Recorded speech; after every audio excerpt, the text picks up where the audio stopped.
Magandang araw sa inyong lahat.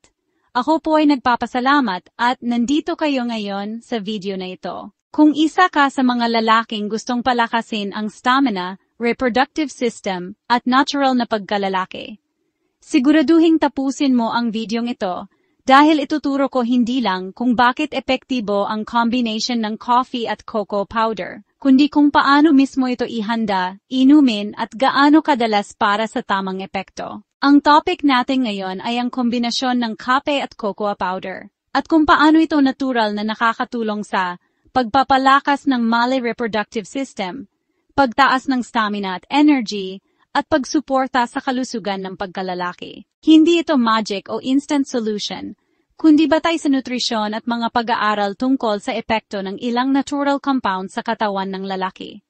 Bakit mahalaga ang male reproductive health? Habang tumatagal ang edad, maraming lalaki ang nakakaranas ng madaling pagkapagod, pagbaba ng libido, o gana mahinang sirkulasyon ng dugo, at minsan, stress na nakakaapekto sa performance. Isa sa mga pangunahing dahilan nito ay hindi magandang blood flow, oxidative stress, at hormonal imbalance. Dito pumapasok ang kombinasyon ng coffee at cocoa powder. Papel enching coffee sa katawan ng lalaki. Ang kape ay may caffeine na nagpapataas ng alertness at energy, nagpapaganda ng blood circulation, tumutulong sa physical stamina.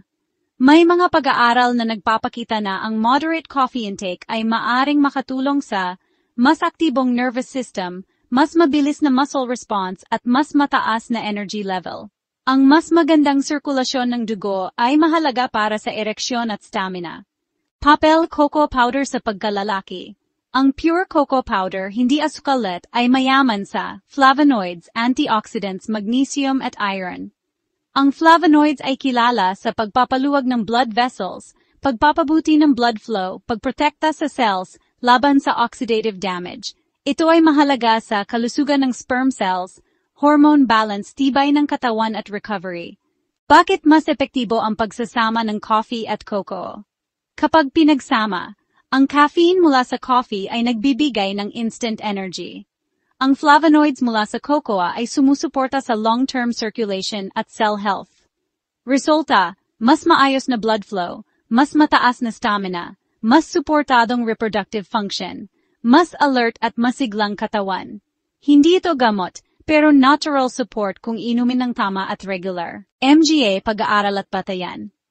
Ipinapakita ng ilang nutritional at health studies na ang antioxidants ay mahalaga sa male fertility. Ang tamang blood circulation ay direktang konektado sa sexual performance.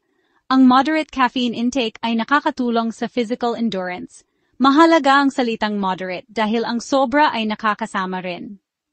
Paano ito ihanda? Mga sangkap.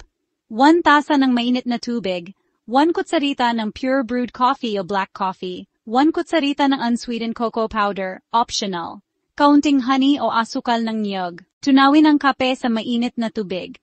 Idagdag ang cocoa powder at haluing mabuti. Siguraduhin walang buo-buong cocoa. Lagyan ng kaunting pampatamis kung nais. Paano ito inumin? Inumin habang mainit o maligamgam. Mas mainam sa umaga o 30-60 minuto bago aktibidad. Huwag inumin bago matulog dahil may caffeine ito. Ilang beses sa isang araw. 1 beses sa isang araw lamang. Pinaka-safe at epektibo kapag 3-5 beses sa isang linggo. Huwag sosobra dahil maaring makaapekto sa blood pressure o pagtulog. Paalala importante, hindi ito kapalit ng gamot. Kung may sakit sa puso, high blood pressure o sensitibo sa caffeine, kumonsulta muna sa doktor.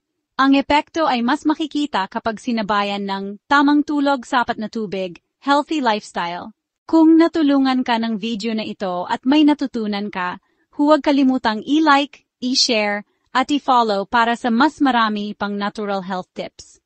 Tandaan, ang lakas ng pagkalalaki ay hindi lang pisikal, kundi galing din sa pangangalaga sa sariling katawan.